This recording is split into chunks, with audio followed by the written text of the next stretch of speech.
ನಮಃ ಸಚ್ಚಿದಾನಂದರೂಪಾಯ ತಸ್ಮೈ ನಮೋ ದೇವದೇವಾಯ ರಾಮಾಯ ತುಭ್ಯಂ ನಮೋ ಜಾನಕೀಜೀವಿತೇಶಾಯ ತುಭ್ಯಂ ನಮಃ ಪುಂಡರೀಕಾಯ ತಾಕ್ಷಾಯ ತುಭ್ಯಂ ನಮಃ ಶ್ರೀ ಶಂಕರಾಚಾರ್ಯ ಗುರವೇ ಶಂಕರಾತ್ಮನೇ ಶರೀರಿಣಾಂ ಶಂಕರಾಯ ಶಂಕರಜ್ಞಾನಹೇತವೇ. ಶ್ರೀ ಶಂಕರ ಭಗವತ್ಪಾದರು ಅನುಗ್ರಹಿಸಿದಂತಹ ಅನೇಕ ಸ್ತೋತ್ರಗಳ ಪೈಕಿ ಈಗಾಗಲೇ ಕೆಲವೊಂದು ಸ್ತೋತ್ರಗಳನ್ನು ನಾವು ಅಭ್ಯಾಸ ಮಾಡಿ ಮತ್ತು ವಿಶೇಷವಾಗಿ ಬಹಳ ದೊಡ್ಡ ಪ್ರಮಾಣದಲ್ಲಿ ಸಮಾಜಕ್ಕೆ ತಿಳಿಸುವಂಥ ಒಂದು ಕರ್ತವ್ಯವನ್ನು ಕೂಡ ಮಾಡಿಕೊಂಡು ಬಂದಿದ್ದೇವೆ. ಆದರೆ ಕಾಲದ ಚಕ್ರಕ್ಕೆ ಸಿಕ್ಕಿದಂಥ ನಮ್ಮ ದೇಶದ ಇತಿಹಾಸ, ಅದರ ಅಡಿಯಲ್ಲಿ ಅನೇಕ ವಾಸ್ತವ ಅಂಶಗಳು ಹೆಚ್ಚು ಕಮ್ಮಿ ನುಚ್ಚುನೂರಾಗಿದೆ ಅಂತ ಹೇಳ್ಬೋದು. ಅದೇ ರೀತಿ ಶ್ರೀ ಶಂಕರ ಭಗವತ್ಪಾದರು ಈ ಸ್ತೋತ್ರ ಸಾಹಿತ್ಯವನ್ನು ನಮಗೇನು ಉಪದೇಶ ಮಾಡಿದರು, ಇದರ ಒಂದು ಕುರಿತಾಗಿಯೂ ಕೂಡ ನಾವು ಹಾಗೆ ತಿಳ್ಕೊಳ್ಬೇಕಾದಂಥ ಸಂದರ್ಭ ಒದಗಿತ್ತು ನಮ್ಮ ಸಮಾಜಕ್ಕೆ. ಆ ಸ್ತೋತ್ರಗಳನ್ನು ಶ್ರೀ ಶಂಕರ ಭಗವತ್ಪಾದರು ಯಾಕಾಗಿ ಅಷ್ಟೊಂದು ದೊಡ್ಡ ಸಂಖ್ಯೆಯಲ್ಲಿ ಬರೆದರು ಅನ್ನೋದಕ್ಕೆ ಅವರವರ ಒಂದು ಬುದ್ಧಿಗೆ ತೋಚಿದಂತೆ ವಿಚಾರಗಳನ್ನು ಜನಗಳ ಮುಂದಕ್ಕೆ ಇಡುತ್ತಾ ಬಂದಿದ್ದಾರೆ, ಅದರಲ್ಲೇನು ಸಂದೇಹ ಇಲ್ಲ. ಆದರೆ ಯಾವ ಒಂದು ಕಾರಣಕ್ಕಾಗಿ ಇಷ್ಟೊಂದು ದೊಡ್ಡ ಸಂಖ್ಯೆಯಲ್ಲಿ, ಅದು ಕೂಡ ಅತ್ಯಂತ ಉತ್ಕೃಷ್ಟವಾದಂಥ ಸ್ತೋತ್ರಗಳು ಮಾತ್ರವಲ್ಲ, ಇನ್ನೆಷ್ಟೋ ಸ್ತೋತ್ರಗಳು ಇನ್ನೂ ನಮಗೆ ಸಿಕ್ಕಿಲ್ಲ. ಇದನ್ನು ಏನು ಕಾರಣಕ್ಕೆ ಬರೆದಿರಬಹುದು ಭಗವತ್ಪಾದರು? ಇದನ್ನು ನಾವು ಒಂದು ಸ್ವಲ್ಪ ಮನಸ್ಸಿಗೆ ತಗೊಂಡ್ರೆ ಆಗ ನಾವಿವಾಗ ಇಷ್ಟೊಂದು ಕಷ್ಟಪಟ್ಟು ಇದನ್ನು ಅಭ್ಯಾಸ ಮಾಡೋದು ಮತ್ತು ಜನಕ್ಕೆ ತಿಳಿಸಬೇಕು ಅಂತ ನಾವು ಹೊರಟಿರೋದು ಅದು ಸಾರ್ಥಕವಾಗಬಹುದು ಅಂತ ನಾನು ಅಂದುಕೊಳ್ತೇನೆ. ಶಂಕರ ಭಗವತ್ಪಾದರ ಬಗ್ಗೆ, ಅವರ ಸ್ತೋತ್ರದ ಬಗ್ಗೆ ಅಲ್ಲ, ಇಡೀ ಪ್ರಪಂಚ ಶಂಕರ ಭಗವತ್ಪಾದರ ಒಂದು ಕೊಡುಗೆಯನ್ನು ಇವತ್ತು ಕೂಡ ಮನಸಾರೆ ಅದನ್ನು ಕೊಂಡಾಡ್ತಾರೆ ಮತ್ತು ನತಮಸ್ತಕರಾಗ್ತಾರೆ. ಅದರಲ್ಲಿ ಯಾವುದೇ ಸಂದೇಹಕ್ಕೆ, ವಿವಾದಕ್ಕೆ ಅವಕಾಶವೇ ಇಲ್ಲ. ಆದರೆ ಅಂಥ ಶಂಕರ ಭಗವತ್ಪಾದರ ಬಗ್ಗೆ ಸಮಾಜ ಕತ್ತಲೆಯಲ್ಲಿದೆ. ಯಾರನ್ನೇ ಕೇಳಿದರು, ಎಲ್ಲಿಗೆ ಹೋದರು, ಶಂಕರ ಭಗವತ್ಪಾದರು ಅನೇಕ ಪ್ರಮುಖ ದೇವಸ್ಥಾನಗಳಲ್ಲಿ ದೊಡ್ಡ ದೊಡ್ಡ ಪರಿವರ್ತನೆ ತಂದಿದ್ದಾರೆ, ಅಲ್ಲಿಗೆ ಹೋದರು, ನಮಗೇನು ಗೊತ್ತಿಲ್ಲ, ನಮ್ಮ ಹತ್ರ ಏನು ದಾಖಲೆಗಳಿಲ್ಲ ಅಂತಲೇ ನಮಗೆ ಉತ್ತರ ಬರುತ್ತೆ ಅಷ್ಟೇ ಹೊರತು ಇನ್ನೊಂದು ಉತ್ತರವಿಲ್ಲ. ಎಷ್ಟರ ಮಟ್ಟಿಗೆ ಅಂತಂದರೆ, ವೇದಾಂತ ಭಾರತೀಯ ಆಶ್ರಯದಲ್ಲಿ ಶಾಂಕರ ಜ್ಯೋತಿ ಪ್ರಕಾಶ ಅನ್ನುವ ಹೆಸರಿನಲ್ಲಿ ಈಗ ನಾವು ಭಗವತ್ಪಾದರ ವಿಷಯದಲ್ಲಿ ಮತ್ತು ಅವರ ಉಪದೇಶದ ವಿಷಯದಲ್ಲಿ ದಾಖಲೆಗಳನ್ನು ಒಟ್ಟಾಕುವಂಥ ಒಂದು ಕರ್ತವ್ಯವನ್ನು ಮಾಡ್ತಾ ಇದ್ದೇವೆ. ಆ ಕಾರಣಕ್ಕಾಗಿ ಕೇರಳದಿಂದ ಆರಂಭ ಮಾಡಿದ್ದು ತಮಿಳುನಾಡು ಮುಗಿಸಲು ಈಗ ಕರ್ನಾಟಕವು ಮುಗಿಯಿತು ಸ್ವಲ್ಪ ಮಟ್ಟಿಗೆ. ಇನ್ನೂ ಸಾಕಷ್ಟು ನಾವು ಸೂಕ್ಷ್ಮವಾಗಿ ಅವಲೋಕನ ಮಾಡಬೇಕಾದಿದೆ, ಸ್ವಲ್ಪ ಮಟ್ಟಿಗೆ ಮುಗಿಯಿತು. ಆರಂಭವೇ 4 ಆಮ್ನಾಯ ಪೀಠಗಳ ಒಂದು ಜಗದ್ಗುರುಗಳ ವಿಶೇಷ ಆಶೀರ್ವಾದದಿಂದ ಮತ್ತು ಅಲ್ಲೇ ಕಾಲಟಿಯಲ್ಲಿ ಭಗವತ್ಪಾದರ ಜನ್ಮ ಅವತಾರ ಎಲ್ಲಿ ಆಯಿತು ಆ ಸ್ಥಳದಲ್ಲಿ, ಜೊತೆಗೆ ಸನ್ಯಾಸಗೊಂಡಂಥ ಓಂಕಾರೇಶ್ವರ ಸನ್ನಿಧಿಯಲ್ಲಿ ಏಕಕಾಲಕ್ಕೆ ಈ ಒಂದು ಕರ್ತವ್ಯದ ಉದ್ಘಾಟನೆ ಬಹಳ ಸರಳವಾಗಿ ಆಯಿತು. ಎಲ್ಲ ಜಗದ್ಗುರುಗಳು ಪರಮ ಸಂತೋಷಪಟ್ಟು ಅನುಗ್ರಹ ಮಾಡಿದರು. ಅಲ್ಲಿಂದ ಕೆಲಸ ಆರಂಭ ಆಯಿತು. ಹಾಗಾಗಿ ನಾವು ಕೇರಳದಿಂದಲೇ ನಮ್ಮ ಕರ್ತವ್ಯವನ್ನು ಆರಂಭ ಮಾಡಿದೆವು. ಉತ್ತರದಿಂದ ನಾವು ಹೊರಟು ಕಾಸರಗೋಡು ಜಿಲ್ಲೆ, ಕೇರಳದ ಗಡಿ, ಈಗಿನ ಕೇರಳದ ಗಡಿ. ಕಾಲಟಿಗೆ ಹೋದು, ಕಾಲಟಿಗೆ ಹೋಗಿ ಅಲ್ಲಿ ಏನೇನು ಲಭ್ಯವಾಗುತ್ತೆ ಅಂತ ಕೇಳಿದ್ರು. ಹೇಗೂ ನಮ್ಮ ಶೃಂಗೇರಿ ಶಂಕರ ಮಠವೇ ಅಲ್ಲಿದೆ, ಅದರ ಸಹಾಯವನ್ನು ತಗೊಂಡು ಏನೇನು ಲಭ್ಯವಾಗುತ್ತೆ ಅಂತ ನಾವು ಸಾಕಷ್ಟು ಪ್ರಯತ್ನಪಟ್ಟು ಲಭ್ಯವಾಗಿದ್ದೇನು ಅಂತಂದರೆ ಈಗಾಗಲೇ ಪ್ರಚಲಿತ ಇರತಕ್ಕಂಥ ಪ್ರಸಿದ್ಧವಾದಂಥ ಕೆಲವು ಘಟನೆಗಳು, ಕಥೆಗಳು.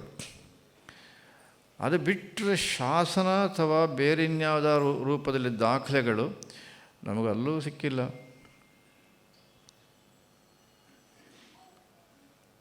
ಆದರೆ ನಮ್ಮ ಕರ್ತವ್ಯ ನಾವು ಮಾಡಲೇಬೇಕು ಅನ್ನೋ ಕಾರಣಕ್ಕಾಗಿ ಶ್ರೀ ಶಂಕರ ಭಗವತ್ಪಾದರ ಪೂರ್ವಾಶ್ರಮದ ಕುಟುಂಬದಲ್ಲೇ ಬಂದವರು ಈಗಲೂ ಅಲ್ಲೇ ಇದ್ದಾರೆ, ಕಾಲಟಿಯಲ್ಲೇ ಇದ್ದಾರೆ. ಭಗವತ್ಪಾದರ ದೇವಸ್ಥಾನದ ಪಕ್ಕದಲ್ಲೇ ಕೃಷ್ಣ ಮಂದಿರ ಇದೆ. ಆ ಕೃಷ್ಣ ಮಂದಿರದ ವ್ಯವಸ್ಥೆಯನ್ನು ನೋಡ್ತಕ್ಕಂಥವರು ಆ ಕುಟುಂಬದಲ್ಲೇ ಬಂದವರು. ನಾವು ಅವರನ್ನು ಕರೆದು ಅವರ ಜೊತೆಗೆ ಸಂವಾದ ಮಾಡಿದ್ದು, ನಮ್ಮ ಪ್ರಶ್ನೆಗಳನ್ನು ಕೇಳಿದು. ನೀವು ಶಂಕರ ಭಗವತ್ಪಾದರ ಪೂರ್ವಾಶ್ರಮದ ಕುಟುಂಬದಲ್ಲಿ ಬಂದವರು ಅಂತ ನಾವು ಕೇಳಿದ್ವು. ನಮಗೆ ಭಾಳ ಸಂತೋಷ ಆಯಿತು. ಶಂಕರ ಭಗವತ್ಪಾದ ಕುರಿತಾಗಿ ನಿಮ್ಮ ಹತ್ರ ಏನಾದರೂ ತಾಳೆ ಗ್ರಂಥವೋ ಅಥವಾ ಬೇರೆ ಹಸ್ತಪ್ರತಿಯೋ ಏನಾದರೂ ಒಂದು ದಾಖಲೆ ಇದೆಯಾ ನಿಮ್ಮ ಹತ್ರ ಅಂತ ನಾವು ಕೇಳಿದ್ವು. ಅದಕ್ಕೆ ಅವರು ಹೇಳಿದ ಉತ್ತರ ಅಂದರೆ, ನಮ್ಮ ಹತ್ರ ದಾಖಲೆ ಏನು ಆ ಥರದ್ದಿಲ್ಲ. ಅಲ್ಲ, ಆ ಥರದ್ದು ಅಂದರೆ ಅಂತ ನಾವು ಕೇಳಿದ್ವು. ಅವರು ಒಂದು ಘಟನೆ ಹೇಳಿದರು. ಆರ್ಯಾಂಬ ಅವರ ಅಸ್ಥಿ ಒಂದು ಅವರು ರಕ್ಷಣೆ ಮಾಡಿಕೊಂಡು ಬಂದಿರಿದ್ರಂತೆ. ಅದನ್ನು ಆಮೇಲೆ ಶೃಂಗೇರಿ ಜಗದ್ಗುರುಗಳಿಗೆ ಸಮರ್ಪಣೆ ಮಾಡಿದ್ರಂತೆ. ಅದನ್ನು ಈಗ ಆರ್ಯಾಂಬ ದೇವಸ್ಥಾನ ನಾವು ನೋಡ್ತೇವೆ, ಅದೇ ಜಾಗದಲ್ಲಿದೆ ಅಂತ ಅದೊಂದು ಘಟನೆ ಹೇಳಿದರು. ಅದು ಬಿಟ್ಟರೆ ಇನ್ನು ಶಂಕರ ಭಗವತ್ಪಾದರ ಬಗ್ಗೆ ಏನೂ ಅವ್ರ ಹತ್ರವೂ ಇಲ್ಲ. ಅದಾದ ಮೇಲೆ ವಿಚಾರ ಮಾಡೋ ಗೊತ್ತಾಯಿತು, ಆರ್ಯಾಂಬ ಅವರ ಒಂದು ಕುಟುಂಬದಲ್ಲಿ ಬಂದಂಥವರು ಒಬ್ಬರು ಮಹಿಳೆ, ಅವರು ಡಾಕ್ಟ್ರೇಟ್ ಪಡ್ಕೊಂಡಿದ್ದಾರೆ, ಒಳ್ಳೆ ವಿದುಷಿ, ಒಳ್ಳೆಯ ಪ್ರವಚನಗಳನ್ನು ಮಾಡ್ತಾರೆ ಮತ್ತು ಪುರಾಣ ಇದನ್ನೆಲ್ಲ ಚೆನ್ನಾಗಿ ತಿಳ್ಕೊಂಡಿದ್ದಾರೆ. ಅವರನ್ನು ನಾವು ಬರಲಿಕ್ಕೆ ಹೇಳಿದ್ವು. ಅವರು ಬಂದರು. ಅವರಿಗೂ ಇದೇ ಪ್ರಶ್ನೆ ಕೇಳಿದ್ವು. ಅವರು ನಮ್ಗೆ ಅದ್ರ ಬಗ್ಗೆ ಏನು ಗೊತ್ತಿಲ್ಲ, ನಾವು ಆ ಕುಟುಂಬದಲ್ಲಿ ಬಂದಿದ್ದು ಅಂತ ಹೇಳ್ತಾರೆ ಜನ, ನಾವು ನಂಬಿದ್ದೇವೆ, ಅಷ್ಟು ಮಾತ್ರ ಹೇಳ್ಬೋದು ಅಂತಂದರು. ಆಮೇಲೆ ಶಂಕರ ಭಗವತ್ಪಾದರ ಜನ್ಮದ ಬಗ್ಗೆ ಕೇಳಿದಾಗ ಅವರೊಂದು ಹೊಸ ಒಂದು ವಿಷಯ ಹೇಳಿದರು ನಮಗೆ. ಅವರೇನು ಹೇಳಿದರು ಅಂದರೆ, ನೋಡಿ, ಇದು ಶಂಕರ ಜನ್ಮಸ್ಥಾನ ಅಂತ ನಾವು ಅಂದ್ಕೊಂಡಿದ್ದೇವೆ, ಆದರೆ ಇನ್ನೊಂದು ವರ್ಷನ್ ಇದೆ ಅಂತಂದರು. ಏನಿದು ವರ್ಷನ್ ಅಂತ ಕೇಳಿದ್ರು ನಾವು. ಅದಕ್ಕೆ ಅವ್ರು ಹೇಳಿದರು, ನೋಡಿ, ಇಲ್ಲೇ 3.5 ಕಿಲೋಮೀಟರ್ ದೂರದಲ್ಲಿ ಒಂದು ಚಿಕ್ಕ ಬೆಟ್ಟ ಇದೆ, ಅಲ್ಲಿ ಶಂಕರ ಭಗವತ್ಪಾದರು ಅವತಾರ ಮಾಡಿದ್ದು ಅಂತಲೂ ಹೇಳ್ತಾರೆ. ಅಲ್ಲಿ ಒಂದು ಈಶ್ವರ ದೇವಸ್ಥಾನ ಇದೆ, ಹಳೆ ದೇವಸ್ಥಾನ, ಅಲ್ಲಿ ಕರ್ಕೊಂಡು ಹೋಗ್ತೀರಾ ಅಂತ ಕೇಳಿದ್ರು. ಹೋಗ್ತೇನೆ ಅಂತಂದರು. ಹೋದವು ನಾವು ಅವರೊಟ್ಟಿಗೆ. ಅದು ದೇವಸ್ಥಾನ ಏನೋ ಪ್ರಾಚೀನವಾದ್ದು, ಅದರಲ್ಲೇನು ಸಂದೇಹ ಇಲ್ಲ. ಆದರೆ ಶಂಕರ ಭಗವತ್ಪಾದರಲ್ಲಿ ಅವತಾರ ಮಾಡಿದ್ದು ಅಂತ ಹೇಳೋದಕ್ಕೆ ಯಥಾ ಪ್ರಕಾರ ಯಾವುದೇ ಕುರುಹು ಇಲ್ಲ. ಆಮೇಲೆ ನಾವು ಕೇಳಿದ್ವು, ನೀವು ಅದನ್ನು ಹೇಳಿಬಿಟ್ರಲ್ಲ, ನೀವು ಅದು ಹೆಂಗೆ ಹೇಳಿದ್ರಿ ಅಂತ. ಅದು ಯಾರೋ ಒಬ್ಬ ಪುಸ್ತಕದಲ್ಲಿ ಬರೆದಿದ್ದಾರೆ, ಅದಕ್ಕೋಸ್ಕರ ನಾವು ಅದನ್ನು ಹೇಳಿದೆ ಅಂತಂದರು. ಇಷ್ಟೇ. ಶಂಕರ ಭಗವತ್ಪಾದರ ಪೂರ್ವಾಶ್ರಮದ ಕುಟುಂಬದಲ್ಲಿ ಬಂದವರಾಗಲಿ ಅಥವಾ ಅವರ ತಾಯಿಯ ಕುಟುಂಬದಲ್ಲಿ ಬಂದವರಾಗಲಿ, ಅವರೇ ಶಂಕರ ಭಗವತ್ಪಾದರ ಬಗ್ಗೆ 2 ಕೈಗಳನ್ನು ಹೀಗೆ ಮಾಡ್ತಾ ಇದ್ದಾರೆ ಅಂತ ಅಂದರೆ ಹೇಗಿದೆ ನಮ್ಮ ಸಮಾಜದ ಪರಿಸ್ಥಿತಿ ಅಂತ ನಾವು ಯೋಚನೆಯನ್ನು ಮಾಡಬಹುದು ಅಂತ ನಾನು ಅಂದ್ಕೊಂಡಿದ್ದೇನೆ. ಸ್ವರ್ಣತಿಲ್ ಮನ ಅಂತ ಪ್ರಸಿದ್ಧವಾದ ನೆಲ್ಲಿಕಾಯಿ, ಚಿನ್ನದ ನೆಲ್ಲಿಕಾಯಿ, ಆ ಮನೆಗೆ ಹೋದವು. ಹಳೆ ಮನೆ, ಅವ್ರ ಮನ ಅಂತಂದರೆ ಭಾಳ ಒಂದು ದೊಡ್ಡ ಮನೆ ಇರುತ್ತೆ. ಅದು ಮಧ್ಯ ಇಲ್ಲದೆ ಕೆಲವೊಂದು ಲಕ್ಷಣಗಳೆಲ್ಲ ಇವೆ ಕೇರಳದ ಮನ ಅಂತಂದರೆ. ಒಳಗೆ ಹೋದು ನಾರಾಯಣ್ ನಂಬೂದಿರಿ ಅಂತ ಅವರ ಹೆಸರು. ಮಾತನಾಡಿಸಿದ್ದು. ಅವ್ರಿಗೆ ಕೇಳಿದು, ಇದೇ ಮನೆಯ ಆ ಕಾಲದಲ್ಲಿ ಇದ್ದಿದ್ದು ಅಂತ ಕೇಳಿದ್ರು. ಇಲ್ಲ, ಆ ಕಾಲದಲ್ಲಿದ್ದ ಮನೆ ಅದು ಇಲ್ಲ, ಅದು ಹೋಗಿದೆ. ಆಮೇಲೆ ನಾವು ರಾಜರ ಒಂದು ಸಹಾಯದಿಂದ, ತಿರುವಂಕೂರು ರಾಜರ ಸಹಾಯದಿಂದ ಈ ಮನೆ ಕಟ್ಟಿದ್ವು ಅಂತದ್ದು. ನಮ್ಮ ಪಕ್ಕದಲ್ಲಿದ್ದವರು ತಕ್ಷಣ ಕೇಳಿಬಿಟ್ರು, ಅಲ್ಲ ರೀ, ಭಗವತ್ಪಾದರು ಪ್ರಾರ್ಥನೆ ಮಾಡಿದ್ದಕ್ಕೋಸ್ಕರ, ಮಹಾಲಕ್ಷ್ಮಿಯ ಪ್ರಾರ್ಥನೆ ಮಾಡಿದ್ದಕ್ಕೋಸ್ಕರ ಚಿನ್ನದ ಮಳೆ ಆಯಿತು ಅಂತ ನಾವೆಲ್ಲ ಕೇಳಿದ್ದು, ನಾವು ನಂಬಿದ್ದು. ನಿಮ್ಮ ಪೂರ್ವಜರ ಒಂದು ಸಂದರ್ಭದಲ್ಲಿ ಚಿನ್ನದ ಮಳೆ ಆದ ಮೇಲೆ ಈಗ ಈ ಮನೆ ಕಟ್ಟೋದಕ್ಕೆ ನೀವು ರಾಜರ ಸಹಾಯ ತಗೊಂಡು ಅಂತ ಹೇಳಿದ್ರಲ್ಲ, ಇದು ಯಾಕೆ ಇದು ಹೀಗೆ ಪರಿಸ್ಥಿತಿ? ಅದಕ್ಕೆ ಇವರು ಅವರಿಗೆ ಅದು ಇದೇ ಮೊದಲನೇ ಬಾರಿಗೆ ಆದರದ ಪ್ರಶ್ನೆ. ಬಿಕ್ಕಿ ಆದರು.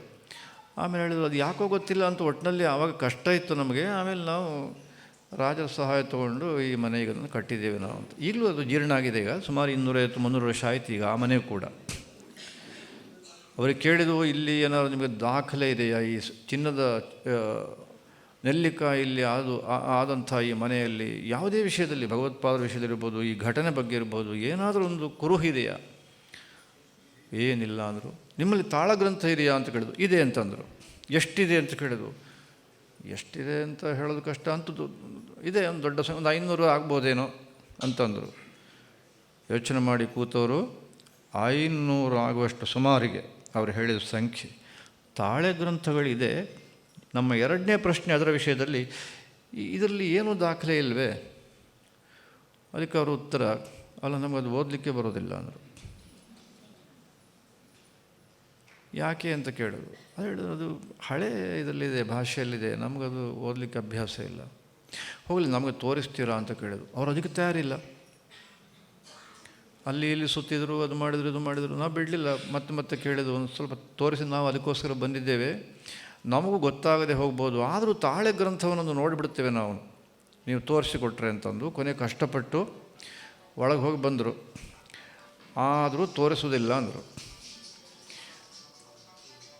ನಾವು ಅದಕ್ಕೋಸ್ಕರ ಬಂದಿದ್ದೇವೆ, ಅದಕ್ಕೆ ನೀವೇನಾದ್ರು ದೂರದಿಂದ ಅದನ್ನು ನೋಡಲಿಕ್ಕೆ ಅವಕಾಶ ಮಾಡಿಕೊಡ್ತೀರಾ ಅಂತ ಕೇಳಿದ್ರು. ಅದಕ್ಕೆ ಅವರು ಹೇಳಿದರು, ಇಲ್ಲ, ತಾವು ಇದ್ದಲ್ಲಿಗೆ ನಾವು ಅದನ್ನು ತೊಗೊಂಡು ಬರ್ತೀನಿ ಅದನ್ನು. ನಾಳಿದ 500 ತಾಳಗ್ರಂಥಗಳನ್ನು ಹೇಗೆ ತರ್ತೀರಾ? ಹಾಗಾದ್ರೆ ನಾನೊಂದು ಗೂಡಿಸ್ ಕಳಿಸ್ಕೊಳ್ಳ ಅಂತ ಕೇಳಿದೆ. ಬೇಡ ಅಂದರು. ಬೇಡ, ನಾನೇ ತರ್ತೀನಿ ಅದನ್ನು ಅಂತಂದರು. ಸರಿ, ನಮ್ಮ ಕಾರ್ಯಕರ್ತರು ಹೇಳಿದ್ರು, ಇಲ್ಲ, ಅದು ನಾವು ವ್ಯವಸ್ಥೆ ಮಾಡ್ತೇವೆ, ಕಳಿಸ್ತಾರವರು ಅಂತಂದರು. ಹೋದವು, ಬಂದರು. ಸಾಯಂಕಾಲ ಹೊತ್ತಿಗೆ ಅವರು ಅಲ್ಲಿಗೆ ಬಂದರು, ತೊಗೊಂಡು ಬಂದಾಗ ಒಂದು ಇಷ್ಟುದ್ದದ ಬೆತ್ತದ ಒಂದು ಪೆಟ್ಟಿಗೆ, ಚಿಕ್ಕ ಪೆಟ್ಟಿಗೆ, ಹಳೆಯದು, ಭಾಳ ಹಳೆಯ ಪೆಟ್ಟಿಗೆ, ಅದನ್ನು ತೊಗೊಂಡು ಬಿಡಿಸಿರೋದ್ರಲ್ಲಿ ತಾಳೆಗರಿಗಳಿವೆ. ಅವರಿಗೆ ಓದಲಿಕ್ಕೆ ಬರೋದಿಲ್ಲ. ಕೆಲವು ನಮ್ಮೊಟ್ಟಿಗೆ ಒಬ್ಬರು ಕೇರಳದ ಸ್ವಾಮಿಗಳಿದ್ದರು, ಇದಕ್ಕೆಲ್ಲ ನಮ್ಮ ಭಾಷೆಯನ್ನು ಅನುವಾದ ಮಾಡಲಿಕ್ಕೆ ಮತ್ತು ಅವರ ಭಾಷೆಯನ್ನು ನಮಗೆ ಹೇಳಲಿಕ್ಕೆ. ಅವರೊಂದು ಕೆಲವು ವಾಕ್ಯಗಳನ್ನು ಅಲ್ಲಲ್ಲಿ ಓದಿದರು, ಆದರೂ ಏನು ಗೊತ್ತಾಗಲಿಲ್ಲ. ಕೊನೆಗೆ ಅವ್ರಿಗೆ ಹೇಳಿದವು, ಈ ತಾಳಗ್ರಂಥಗಳೆಲ್ಲ ನಾವು ನೋಡಬೇಕಾದ್ರೆ ಹೇಗೆ ಇದು? ಅದಕ್ಕೆ ಆಗ ಹೇಳ್ತಾರೆ ಅವರು ಸತ್ಯವನ್ನು. ಏನು ಅಂತಂದರೆ, ಅದೆಲ್ಲ ಚೆಲ್ಲಾಪಿಲ್ಲಿಯಾಗಿದೆ, ಅದಕ್ಕೆ ನಾನು ಆಗ ನೀವು ಮನೆಗೆ ಬಂದಾಗ ತೋರಿಸಲಿಲ್ಲ. ಇದೊಂದು ಸ್ವಲ್ಪ ಇದ್ದ ಮಟ್ಟಿಗೆ ಪರವಾಗಿಲ್ಲ, ಅದಕ್ಕೆ ಇದನ್ನು ತೊಗೊಂಡ್ಬಂದಿದ್ದೇನೆ. ಆಗ ನಾವು ಅವ್ರಿಗೆ ಹೇಳಿದ್ವು, ಇಲ್ಲ, ನಾವು ಯಾರನ್ನು ಕಳಿಸ್ತೇವೆ, ಅದನ್ನು ವ್ಯವಸ್ಥಿತವಾಗಿಡೋ ಯೋಚನೆ ಮಾಡೋಣ, ಮತ್ತು ಏನಿದೆ ಅಂತ ಸ್ವಲ್ಪ ತಿಳ್ಕೊಳ್ಳೋಣ ಅದರಲ್ಲಿ ಅಂತ ಹೇಳಿ ನಾವು ಬಂದು. ಈಗ ಗೊತ್ತಾಗ್ತಾ ಇದೆ, ಒಂದು ನಂದಿಕೇಶ್ವರ ಜೀವನಾಡಿ ಅಂತ ಮೊನ್ನೆ ಅದರ ಒಂದು ಸಹಾಯವನ್ನು ಪಡೆಯೋಣ ಭಗವತ್ಪಾದರ ಬಗ್ಗೆ ತಿಳ್ಕೊಳ್ಳಿಕ್ಕೆ, ಆಮೇಲೆ ಸಂಶೋಧನೆ ಮಾಡೋಣ ಅನ್ನೋ ಕಾರಣಕ್ಕಾಗಿ ಮೊನ್ನೆ 3 ದಿವಸ ಬೆಂಗಳೂರಿನಲ್ಲಿ ಇಲ್ಲೇ ನಾವು ಅದನ್ನು ಕಾರ್ಯಕ್ರಮ ಮಾಡಿತ್ತು. ಆ ಜೀವನಾಡಿ ಹೇಳುತ್ತೆ, ಈ ಸ್ವರ್ಣತಿಲ್ಮನಾದಲ್ಲಿರುವ ತಾಳೆ ಗ್ರಂಥದಲ್ಲಿ ಸ್ವತಃ ಭಗವತ್ಪಾದರು ಕೈಯಲ್ಲಿ ಬರೆದ ಗ್ರಂಥ ಇದೆ ಅಲ್ಲಿ ಅಂತ ಹೇಳುತ್ತೆ. ಅವರಿಗೆ ಗೊತ್ತಿಲ್ಲ. ಈಗ ನಾವು ಅದನ್ನು ಹುಡುಕಬೇಕಾಗಿದೆ. ಈಗ ನಮ್ಮ ಕರ್ತವ್ಯ ನಾವು ಮಾಡಿಯೇ ಮಾಡ್ತೇವೆ. ಇದು ಈ ರೀತಿಯ ಎಷ್ಟೆಷ್ಟೋ ಘಟನೆಗಳು. ಹಾಗೆ ಭಗವತ್ಪಾದರು ಈ ಸ್ತೋತ್ರ ಕೃತಿಗಳು ಕೂಡ. ಇದನ್ನು ಯಾತಕ್ಕಾಗಿ ಭಗವತ್ಪಾದರು ಕೊಟ್ಟಿದ್ದಾರೆ? ಜನಕ್ಕೆ ಗೊತ್ತಿಲ್ಲದೆ ಇರೋದರಿಂದ ಇವತ್ತು ನಮ್ಮ ಸಮಾಜ ಇಂಥ ಬಡತನದಲ್ಲಿ ಒದ್ದಾಡ್ತಾ ಇದೆ. ಗೋಳು ಹೊಯ್ಕೊಳ್ತಾ ಇದ್ದಾರೆ ನಮ್ಮ ಜನ. ಭಗವತ್ಪಾದರು ಯಾತ್ರೆ ಮಾಡ್ತಾ ಬಂದಾಗ ತಿರುಚೆಂದೂರಿಗೆ ಬಂದರು. ಅದು ಅತ್ಯಂತ ಪ್ರಸಿದ್ಧವಾದ್ದು. ತಿರುಚೆಂದೂರಿಗೆ ಬಂದರು. ಅಲ್ಲಿ ಬರುವ ಸಂದರ್ಭದಲ್ಲಿ ದೊಡ್ಡ ಕ್ಷಾಮ ಆ ಕಾಲದಲ್ಲಿ. ಇದು ಜೀವನಾಡಿ ಹೇಳಿದ್ದು. ನೀವು ಪುಸ್ತಕದಲ್ಲೆಲ್ಲ ಹುಡುಕಿದರೆ ಇದೇನು ಸಿಗೋದಿಲ್ಲ. ಆ ಸಂದರ್ಭದಲ್ಲಿ ಭಗವತ್ಪಾದರು ಅಲ್ಲಿಗೆ ಬರಬೇಕಾದ್ರೆ ಬರಿಗಾಲದಲ್ಲಿ ಬರ್ತಾಯಿದ್ದರು. ಮರಳು ಸಮುದ್ರ ತೀರಲ್ಲ. ಜನ, ಸ್ವಾಮಿಗಳೇ ನೀವು ಹಾಗೆ ಬರಬೇಡಿ, ಕಾಲು ಸುಟ್ಟು ಹೋಗ್ಬಿಡುತ್ತೆ, ಅದಕ್ಕೆ ನಾವು ಗರಿ ಹಾಕ್ತೇವೆ ಅಂತ ತಾಳೆ ಗರಿ, ಅದು ಸಮುದ್ರ ತೀರ ಅದರಿಂದ ತಾಳೆ ಮರಗಳು ಯಥೇಷ್ಟ ಇತ್ತು, ಅದರ ಗರಿ ಹಾಕಿದ್ರಂತೆ. ಆದರೆ ಭಗವತ್ಪಾದರು ಇಲ್ಲ, ನಾನು ಅದರ ಮೇಲೆ ಬರೋದಿಲ್ಲ ಅಂತಂದರು. ಇವ್ರು ಯಾಕೆ ಅಂತ ಕೇಳಿದರು. ಆ ಜನ ಬಿಡಲಿಲ್ಲ ಸ್ವಾಮಿಗಳಿಗೆ. ಅವ್ರು ಹೇಳಿದರು, ನಿಮ್ಮ ಕಾಲು ಬರಿಗಾಲಲ್ಲಿದ್ದೀರಿ ನೀವು, ಮತ್ತು ನಾನು ಯಾತಕ್ಕೆ ಹಾಕಬೇಕು, ನಿಮಗೆ ಸುಡೋದಿಲ್ವ ಅದು ಅಂತಂದ್ರಂತೆ ಭಗವತ್ಪಾದರು. ಆಗ ಜನಕ್ಕೆ ಸ್ವಲ್ಪ ಅರ್ಥ ಆಯಿತು. ಆಮೇಲೆ ಭಗವತ್ಪಾದರು ಸುಬ್ರಹ್ಮಣ್ಯನ ಸನ್ನಿಧಿಗೆ ಹೋದರು. ಅಲ್ಲಿ ಪ್ರಾರ್ಥನೆಯನ್ನು ಮಾಡಿದರು. ಅವರು ಪ್ರಾರ್ಥನೆ ಮಾಡಿದ್ದು ತಮಿಳಿನಲ್ಲಿದೆ ಅಂತ ಹೇಳಿದರೆ ಎಷ್ಟೋ ವಿದ್ವಾಂಸರು ಖಂಡಿತ ನಂಬುವುದೇ ಇಲ್ಲ. ಈಗ ಭಗವತ್ಪಾದರು ತಮಿಳಿನಲ್ಲಿ ಪ್ರಾರ್ಥನೆ ಮಾಡಿದ್ದಾರೆ ಅಂದರೆ ಖಂಡಿತ ನಂಬೋದಿಲ್ಲ. ಆದರೆ ವಾಸ್ತವ ಸಂಗತಿ ಅಂತೂ ಖಂಡಿತ. ಯಾಕೆ ಅಂತಂದರೆ ಆ ನಾಡಿ ಹೇಳಿದ್ದನ್ನು ನಾವು ಅನೇಕ ಸಂದರ್ಭಗಳಲ್ಲಿ ತಕ್ಷಣ ಅದೇ ಕ್ಷಣದಲ್ಲೇ ನಾವು ಅದನ್ನು ಪರೀಕ್ಷೆ ಮಾಡಿದೆವು. ಅದೆಲ್ಲವೂ ಸತ್ಯ ಆಗಿದೆ. ಅದೇನು ಅಂತ ನಾನು ಎರಡು ಮುಂದಕ್ಕೆ ಶೀಘ್ರವಾಗಿ ಹೇಳ್ತೇನೆ. ಭಗವತ್ಪಾದರಲ್ಲಿ ಕುಮಾರವೆಳ್ಳಂ ಅಂತ ಅದರ ಹೆಸರು ಅಂತ ಅವರು ಹೇಳಿದ್ದು, ನಾಡಿಯವರು. 12 ಪದ್ಯಗಳು ಸುಬ್ರಹ್ಮಣ್ಯನ ಕುರಿತು ಪ್ರಾರ್ಥನೆ ಮಾಡಿದ್ದು. ಇಲ್ಲ, ಸುಬ್ರಹ್ಮಣ್ಯ ಆ ವಿಷಯದಲ್ಲಿ ಅನುಗ್ರಹ ಮಾಡಲಿಕ್ಕೆ ಇಲ್ಲವೇ ಇಲ್ಲ, ಯೋಚನೆ ಇಲ್ಲ, ನೇರ ಹಾಗೆ ಕೂತ್ಬಿಟ್ಟಿದ್ದಾನೆ.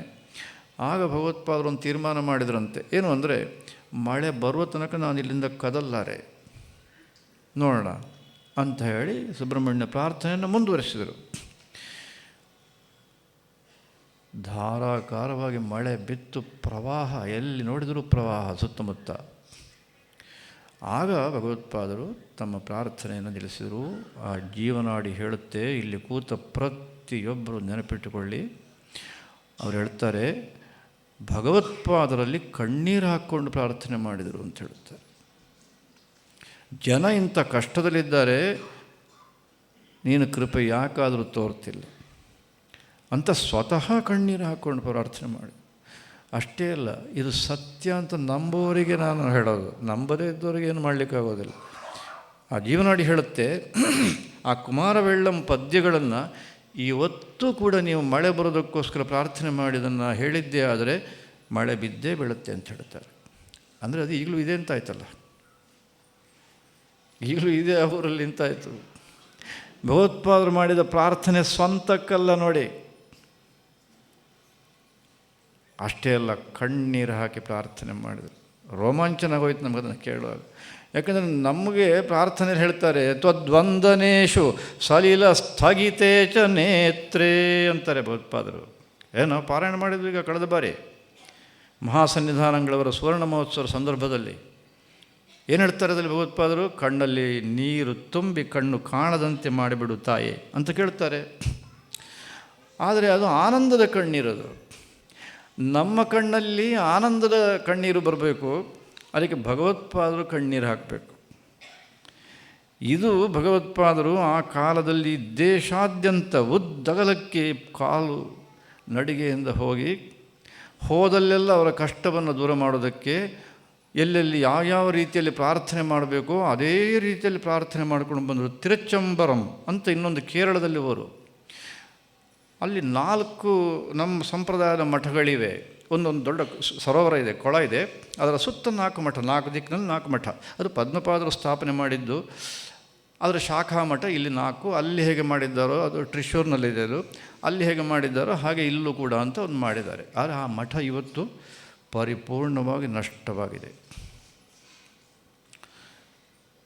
ಭಗವತ್ಪಾದರು ಅಲ್ಲಿಗೂ ದಯಮಾಡಿಸಿದರು. ಮಹಾವಿಷ್ಣು ದೇವಸ್ಥಾನ, ಅತಿ ಪ್ರಾಚೀನವಾದ ದೇವಸ್ಥಾನ. ಆಗ ಅಲ್ಲಿ ಕುಷ್ಠರೋಗ ಜನಗಳಿಗೆಲ್ಲ ಭಗವತ್ಪಾದರ ಕಿವಿಗೆ ಬಿತ್ತು. ತಕ್ಷಣ ಭಗವತ್ಪಾದರ ಆ ಸರೋವರದಲ್ಲಿ ಒಂದು ಧನ್ವಂತರಿ ಯಂತ್ರವನ್ನು ಬರೆದು ಅದರೊಳಗೆ ಇಟ್ಟರಂತೆ. ಇಟ್ಟು ಆ ಊರಿನವ್ರಿಗೆ ಹೇಳಿದರು, ನೋಡಿ ನೀವು ಯಾರು ಕುಷ್ಠರೋಗಕ್ಕೆ ಒಳಗಾಗಿದ್ದೀರಾ, ಬನ್ನಿ ಒಂದು ಸ್ನಾನ ಮಾಡಿ ಏನಾಗುತ್ತೋ ನೋಡೋಣ. ಮಾಡಿದರು ಕೆಲವರು ವಿಶ್ವಾಸದಿಂದ, ನಂಬಿಕೆಯಿಂದ. ಕುಷ್ಠರೋಗ ಹೋಯಿತು. ಅಷ್ಟೇ ಅಲ್ಲ, ಆ ಊರಿನಿಂದಲೇ ಹೊರ ಹೋಯಿತು. ಭಗವತ್ಪಾದರು ಇನ್ನೊಂದು ಉಪಕಾರ ಮಾಡಿದರು ಅಂತ ಹೇಳ್ತಾರೆ. ಧನ್ವಂತರಿ ಅಷ್ಟಕ ಅಂತ ಒಂದು ಬರೆದರು. ಈ ಧನ್ವಂತರಿ ಅಷ್ಟಕ ಇದು ಆ ತಿರುಚಂಬರಂನಲ್ಲಿ ಭಗವತ್ಪಾದರು ಪ್ರಾರ್ಥನೆ ಮಾಡಿದ್ದು ಧನ್ವಂತರಿಯನ್ನು. ಬಂತು ಸಂದೇಹ, ಯಾಕಂದ್ರೆ ನಾವೆಲ್ಲ ಭಗವತ್ಪಾದರ ಕೃತಿಗಳು ಅಂದರೆ ಇಷ್ಟೇ ಅಂತ ಒಂದು ತಲೆಯಲ್ಲಿ ಇಟ್ಕೊಂಡಿದ್ದೇವೆ ನಾವು. ಹಾಗಾಗಿ ಇದೆಲ್ಲ ಹೇಳ್ತಿರ್ತಾರೆ, ಧನ್ವಂತರಿ ಅಷ್ಟಕ, ಆ ಅಷ್ಟಕ ಇಷ್ಟಕ ಅಲ್ಲ ಅಂತ ಹೇಳ್ತಿರ್ತಾರೆ ಅಂತ ಅಂದುಕೊಂಡಿದ್ದು ನಾವು. ಅದು ಯಾರೋ ನಮ್ಮಲ್ಲಿ ಕೂತವರು, ಈಗ ಅದೊಂದು ನಮಗೆಲ್ಲರಿಗೂ ಅಭ್ಯಾಸ ನೋಡಿ. ಏನೇ ಹೇಳಿದರೂ ಕೂಡ ತಕ್ಷಣ ಬಟನ್ ಒತ್ತಿಬಿಡೋದು, ಅದರಲ್ಲಿದೆಯಾ ಅಂತ ನೋಡೋದು. ಅದರಲ್ಲಿದೆ ಅಂತಂದರೆ ಅದು ಆಯಿತು, ಪ್ರೂಫ್. ಅಲ್ಲಿ ನಮ್ಮಲ್ಲಿ ಕೂತವರೊಬ್ಬ ಬಟನ್ ಒತ್ತೇ ಬಿಟ್ರು, ಧನ್ವಂತರಿ ಅಷ್ಟಕ ಅಂತ ಬಂತು. ಅಲ್ಲಿ ಯಾರು ಕೃತಿ ರಚನೆ ಮಾಡಿದ್ದು ಯಾರು ಅಂತಿಲ್ಲ, ಆದರೆ ಧನ್ವಂತರಿ ಅಷ್ಟಕ ಇದೆ. ತಕ್ಷಣ ಅವ್ರು ಮತ್ತೆ ಕೇಳಿದರು, ನೋಡಿ ಈಗ ಒಂದು ಧನ್ವಂತರಿ ಅಷ್ಟಕ ನಮಗೆ ಕಾಣ್ತಾ ಇದೆ, ಇದೇ ಧನ್ವಂತರಿ ಅಷ್ಟಕವ ಅಥವಾ ಇನ್ನು ಬೇರೆ ಯಾವ್ದಾರು ಇದೆಯಾ ಅಂತ ಕೇಳಿದ್ರು. ಇಲ್ಲ, ಅದೇ ಅಂತಂದರು. ಅದೇ ಧನ್ವಂತರಿ ಅಷ್ಟಕ, ಅದು ಭಗವತ್ಪಾದರ ರಚನೆ. ಅದು ಅದನ್ನು ಮಾಡಿದ್ದು ಸಮಸ್ತ ಸಮಾಜಕ್ಕೆ ಬಂದೊದಗಿದಂತಹ ದುರ್ಗತಿ ಇತ್ತಲ್ಲ, ಅದನ್ನು ದೂರ ಮಾಡೋದಕ್ಕೋಸ್ಕರ ಮಾಡಿದಂಥ ಸ್ತೋತ್ರ ಅದು ಅಂತಂದರು. ಹೀಗೆ ಹೇಳ್ತಾ ಹೋದರೆ ಭಗವತ್ಪಾದರ ಈ ಸ್ತುತಿಗಳಿವೆಯಲ್ಲ, ಒಂದೊಂದು ಸ್ತುತಿಯೂ ಕೂಡ ಇಂಥ ಒಂದು ಅದ್ಭುತವಾದಂತಹ ಇತಿಹಾಸವನ್ನು ಹೊಂದಿದೆ. ಇದು ಸುಮ್ಮನೆ ಒಂದು ಕೀರ್ತಿಗೋಸ್ಕರವೋ ಇನ್ನೊಂದಕ್ಕೋಸ್ಕರವೋ ಅಥವಾ ಒಂದಷ್ಟು ಜನ ಇರಲಿ ಅಂತಲೋ ಅಥವಾ ತನಗೋಸ್ಕರವೋ ಸುತರಾಮಲ್ಲ.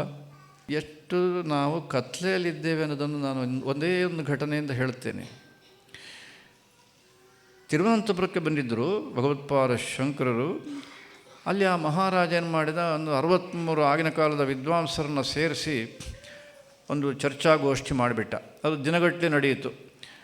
ವಾದ ಎಲ್ಲ ಆಯಿತು. ಕೊನೆಗೆ ಭಗವತ್ಪಾದರು ತನ್ನ ವಿಚಾರವನ್ನು ಹೇಳಿದರು. ಇದು ಉಪನಿಷತ್ ಸಿದ್ಧಾಂತ ಅಂತ ಹೇಳಿದರು. ಆಗ ಎಲ್ಲರೂ ವಿದ್ವಾಂಸರು ನತಮಸ್ತಕರಾದರು, ಒಪ್ಕೊಂಡ್ರು. ರಾಜ ನೋಡಿ ಬಹಳ ಪಟ್ಟಾಗ ಎತ್ತಿ ಮುತ್ತಿನ ಹಾರ ಒಂದು ಭಗವತ್ಪಾದರಿಗೆ ಸಮರ್ಪಣೆ ಮಾಡಿದ. ಭಗವತ್ಪಾದರು ಆ ಹಾರವನ್ನು ಕೈಗೆ ಎತ್ತುಕೊಂಡು ತೊಗೊಂಡೋಗಿ ಪದ್ಮನಾಭ ಸ್ವಾಮಿ ಸಮರ್ಪಣೆ ಮಾಡಿಬಿಟ್ರು. ಭಗವತ್ಪಾದರು ಹಾಕ್ತಿಲ್ಲ. ನಾನಾಗಿದ್ದಿದ್ದರೆ ಎಲ್ಲರೂ ಕಾಣುವಾಗ ಚೆನ್ನಾಗಿ ಹಾಕ್ಕೊಂಡು ಊರೆಲ್ಲ ತಿರುಗಾಡ್ತಾರೆ. ಗೆದ್ದಿದ್ದಕ್ಕೆ ಕೊಟ್ಟಿದ್ದಪ್ಪ, ನನಗೆ ಅದರಲ್ಲಿ ಮುಲಾಜಿ ಏನದಲ್ಲಿ. ಆದರೆ ಭಗವತ್ಪಾದರು ಪದ್ಮನಾಭ ಸ್ವಾಮಿಗೆ, ಅದೇ ಭಗವತ್ಪಾದರು ಅದೇ ತಿರುವನಂತಪುರದ ಪಕ್ಕದಲ್ಲೊಂದು ಬೆಟ್ಟ, ಆ ಬೆಟ್ಟದಲ್ಲೊಂದು ಮಹಾದೇವ ದೇವಸ್ಥಾನ, ಅಲ್ಲಿಗೆ ಓಡಿದರು.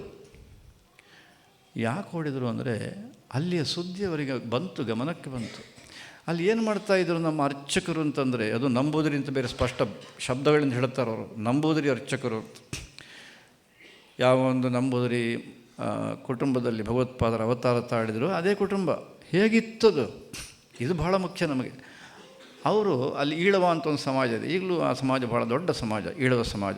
ನಾರಾಯಣ ಗುರು ಅಂತ ಕೇಳಿರ್ಬೋದು ನೀವು. ಆ ಸಮಾಜದಲ್ಲಿ ಬಂದಂಥ ಬರೋದು ಸಾಧುಗಳು. ಅವರನ್ನು ದೇವಸ್ಥಾನಕ್ಕೆ ಬರಬೇಡಿ ಅಂತ ಪಕ್ಕಕ್ಕೆ ಹಾಕಿದ್ದರು. ಅವ್ರಿಗೆ ಪ್ರವೇಶವೇ ಇಲ್ಲ ದೇವಸ್ಥಾನಕ್ಕೆ. ಗರ್ಭಗುಡಿಗಾದ್ರೆ ಬೇರೆ ವಿಚಾರ ಇತ್ತು, ದೇವಸ್ಥಾನಕ್ಕೆ ಪ್ರವೇಶ ಇಲ್ಲ. ಭಗವತ್ಪಾದರು ಅಲ್ಲಿಗೆ ಬಂದು ಆ ಅರ್ಚಕರನ್ನೆಲ್ಲ ಕರೆದು ಅವರಿಗೆ ಸರಿಯಾಗಿ ತಿಳುವಳಿಕೆಯನ್ನು ಹೇಳಿ ಆ ಎಲ್ಲ ಸಮಾಜದವರನ್ನು ಬನ್ನಿ ದೇವಸ್ಥಾನಕ್ಕೆ ಅಂತ ಒಳ ಪ್ರವೇಶ ಮಾಡಿಸಿದರು. ಇದು ಭಗವತ್ಪಾದರು ಸುಮಾರು 350 ವರ್ಷಗಳ ಹಿಂದೆ ಮಾಡಿದಂಥ ಕೆಲಸ ಇದು. ಅದೇ ತಿರುಚೆಂದೂರಲ್ಲಿ ಆ ಮಳೆ ಮಧ್ಯೆ ಭಗವತ್ಪಾದರು ಮಳೆಯಲ್ಲೇ ನೆನೆದುಕೊಂಡು ಬಂದರು ಅಂತ ಹೇಳ್ತಾರೆ ಅವರು. ಸ್ವಲ್ಪ ದೂರ ಬರುವೊಬ್ಬರು ಮಹಿಳೆ ವೃದ್ಧೆ, ಆಕೆ ಬಂದಿದ್ದಾಳೆ, ತನ್ನ ಕಷ್ಟ ಹೇಳೋದಕ್ಕೆ ಅಂತ ಬಂದಿದ್ದಾಳೆ. ಭಗವತ್ಪಾದರ ಹತ್ತಿರಕ್ಕೆ ಬರೋದಕ್ಕೆ ಪ್ರಯತ್ನ ಪಟ್ಟರು. ಊರಿನವರೆಲ್ಲ ನೋಡ್ತಾ ಇದ್ದಾರೆ, ಈಕೆ ಹೋಗ್ತಾ ಇದ್ದಾರೆ ಸನ್ಯಾಸಿಗಳ ಹತ್ರ. ಹೋಗಬೇಡ ನೀನು ಬಾ ಈ ಕಡೆ ಅಂತ ತಳ್ಳಿದರು. ಭಗವತ್ಪಾದ ನೋಡ್ತಾ ಇದ್ದಾರೆ, ಏನೋ ಸಮಸ್ಯೆ ಹೇಳಲಿಕ್ಕೆ ಬರ್ತಾಯಿದ್ರು ಅಂತ ಕಾಣುತ್ತೆ ಅಂತ ಹೇಳಿ ಭಗವತ್ಪಾದ ನೇರ ಆಕೆ ಹೊತ್ತಿಗೆ ತಾವೇ ಹೋದರು. ಇದ್ಯಾವುದು ಕೃತಕ ಅಲ್ಲ, ನೆನಪಿಟ್ಟುಕೊಳ್ಳಿದ್ದನ್ನು. ತಾವೇ ಹೋದರು ಭಗವತ್ಪಾದರು. ಹೋಗಿ ಕೇಳಿದರು, ಏನಮ್ಮ ಏನು ಹೇಳಬೇಕು ಅಂತ ಇದೆಯಾ? ಆಕೆ ಹೇಳಿದರು. ಭಗವತ್ಪಾದರು ಹೇಳಿದರು, ನಿನ್ನ ಕೈಲಿಂದು ತಂಬಿಗೆ ಇದೆಯಲ್ಲ ಅದನ್ನು ನನಗೆ ಕೊಡು ಅಂತ ಹೇಳಿದರು. ಅದೇ ಕೇಳಿದ್ದು ಸಮಸ್ಯೆಗೆ ಪರಿಹಾರ. ಭಗವತ್ಪಾದರು ಹೇಳಿದ್ದು, ಇಲ್ಲ ಆ ತಂಬಿಗೆ ನನಗೆ ಕೊಡು. ಆ ತಂಬಿಗೆ ತೂತಾಗಿತ್ತು. ಪಾಪ ಮಹಿಳೆ ಬಹಳ ಸಂಕೋಚಪಟ್ಟರು. ಇಲ್ಲ ಅಂತ ತಾನು ಸುಮ್ಮನೆ ಏನು ಉತ್ತರ ಹೇಳದೆ ಕೈಯಲ್ಲಿ ಇಟ್ಕೊಂಡ್ರು. ಭಗವತ್ಪಾದರು ಮತ್ತೆ ಕೇಳಿದರು, ಇಲ್ಲಮ್ಮ ಪಾತ್ರೆ ಕೊಡು. ಕೊನೆಗೆ ಕೊಟ್ಟರು ಆ ಪಾತ್ರೆಯನ್ನು. ಭಗವತ್ಪಾದರು ಹಿಡ್ಕೊಂಡ್ರು, ಮತ್ತೆ ವಾಪಸ್ ಆಕೆಯೇ ಕೊಟ್ಟುಬಿಟ್ರು. ಕೊಟ್ಟು ಹೇಳಿದರು ಭಗವತ್ಪಾದರು, ನೋಡು ನೀನು ನೇರ ಮನೆಗೆ ಹೋಗು, ನಿನ್ನ ಸಮಸ್ಯೆ ಪರಿಹಾರ ಆಗುತ್ತೆ, ಚಿಂತೆ ಮಾಡಬೇಡ, ಹೋಗು ಅಂತಂದು. ಎಲ್ಲ ನೋಡ್ತಾ ಇದ್ದಾರೆ ಜನ. ಈ ಮಹಿಳೆ ಮನೆಗೆ ಬಂದು ನೋಡ್ತಾರೆ, ಅದು ಚಿನ್ನದ ಪಾತ್ರೆ ಆಗೋಗಿದೆ. ನಾನಾ ಛಿದ್ರ ಘಟೋದರ ಸ್ಥಿತ ಮಹಾ ದೀಪಪ್ರಭಾ ಭಾಸ್ವರಂ ಅಂತಾರೆ ದಕ್ಷಿಣಾಮೂರ್ತಿ ಅಷ್ಟಕದಲ್ಲಿ. ಅದೇ ತೂತಾದ ಕೊಡದ ಒಂದು ಉದಾಹರಣೆಯಿಂದ ಆ ದಕ್ಷಿಣಾಮೂರ್ತಿ ನಮ್ಮ ಶರೀರದ ಕಣವನ್ನು ಕೂಡ ಹೇಗೆ ಚೇತನಗೊಳಿಸಿದ್ದಾನೆ ಅನ್ನೋದನ್ನು ಭಗವತ್ಪಾದರು 5 ಇಂದ್ರಿಯಗಳ ಮೂಲಕ, ಅದರ ಉದಾಹರಣೆ ಮೂಲಕ ತಿಳಿಸಿದ್ದಾರೆ ಅನ್ನೋದನ್ನು ನಾವು ಮನಸ್ಸಿಗೆ ತಗೊಳ್ಬೇಕು ಅಂತ ನಾನು ಹೇಳ್ತೇನೆ. ತಗೊಳ್ಬೇಕು ನಾವು. ಮೇಲಿಂದ ಮೇಲೆ ನೋಟಕ್ಕೆ ನೋಡಿದರೆ ತೂತಾದ ಕೊಡದ ಉದಾಹರಣೆ ಅಂತ, ಅದೇನು ನಿಜ, ತೂತಾದ ಕೊಡದ ಉದಾಹರಣೆ. ಆದರೆ ಅಲ್ಲಿರುವಂಥ ಮಹತ್ವ ಏನು? ಭಗವತ್ಪಾದರು ಶುಚೀಂದ್ರಂನಿಂದ ಕನ್ಯಾಕುಮಾರಿಗೆ ಹೋಗುವ ಮಧ್ಯೆ ಒಂದು ಮಂಟೆಕ್ಕಾಡು ಭಗವತಿ ಅಂತ ಒಂದು ದೇವಸ್ಥಾನ, ಆ ಊರಿನಲ್ಲೊಂದು ದೇವಿ ದೇವಸ್ಥಾನ. ಅಲ್ಲಿ ಬೆಸ್ತರು ಪೂಜೆ ಮಾಡ್ತಾ ಇದ್ದಾರೆ. ಆದರೆ ಪೂಜೆ ಪದ್ಧತಿ ಪಾಪ ಅವರಿಗೆ ಗೊತ್ತಿಲ್ಲ. ಪ್ರತಿದಿನ ಮೀನು, ಅವರು ಬೆಸ್ತರಲ್ವೇ, ಮೀನು ನೈವೇದ್ಯ ಇನ್ನೊಂದು ಮತ್ತೊಂದು ಮೊದಲೊಂದೆಲ್ಲ ಮಾಡ್ತಾಯಿದ್ರು. ಹಾಗೆಂತ ಊರಿಗೆ ಕ್ಷೇಮ ಇಲ್ಲ.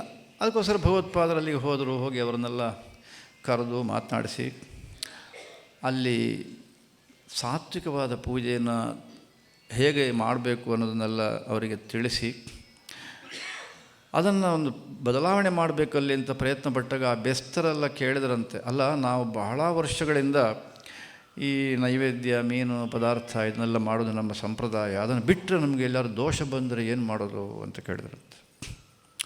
ಅದಕ್ಕೆ ಭಗವತ್ಪಾದರು ಅಂದ್ರಂತೆ, ಏನು ನೀವು ಚಿಂತೆ ಮಾಡಬೇಡಿ, ದೋಷ ಬರೋದಿಲ್ಲ, ಅದಕ್ಕೇನು ಚಿಂತೆ ಮಾಡಬೇಡಿ, ನಿಮಗೆ ಭಯ ಬೇಡ, ಈಗ ಈ ಪದ್ಧತಿಯಲ್ಲಿ ಮಾಡಿ.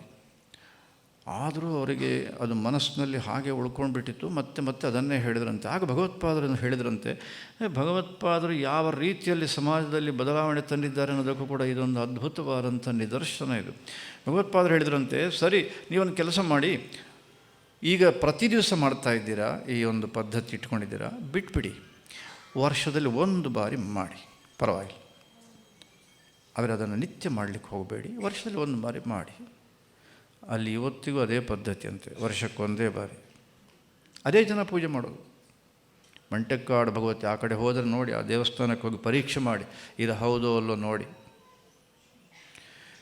ಈ ರೀತಿಯಲ್ಲಿ ಭಗವತ್ಪಾದರು ಪ್ರತಿ ಒಂದು ಕಡೆಯೂ ಕೂಡ ಆಗಿನ ಕಾಲದಲ್ಲಿ ಸನಾತನ ಧರ್ಮದ ಒಂದು ಬೆಳಕನ್ನು ಸಮಾಜಕ್ಕೆ ಕೊಟ್ಟಿದ್ದಾರೆ. ಆ ಕಾರಣಕ್ಕಾಗಿ ಇವತ್ತು ಕೂಡ ನಾನು ಗಾಣಗಾಪುರಕ್ಕೆ ಮೊನ್ನೆ ಹೋದೆ. ಅಲ್ಲಿ ಇಟಗ ಅಂತ ಒಂದು ಊರು, ನದಿ ಆ ಕಡೆ ಭೀಮಾ ನದಿ ಹರಿತಾ ಇದೆ, ಈ ಕಡೆ ನರಸಿಂಹ ಸರಸ್ವತಿಗಳ ನಿರ್ಗುಣ ಪಾದಕ್ಕೆ, ಆ ಕಡೆ ಒಂದು ಯಲ್ಲಮ್ಮನ ದೇವಸ್ಥಾನ.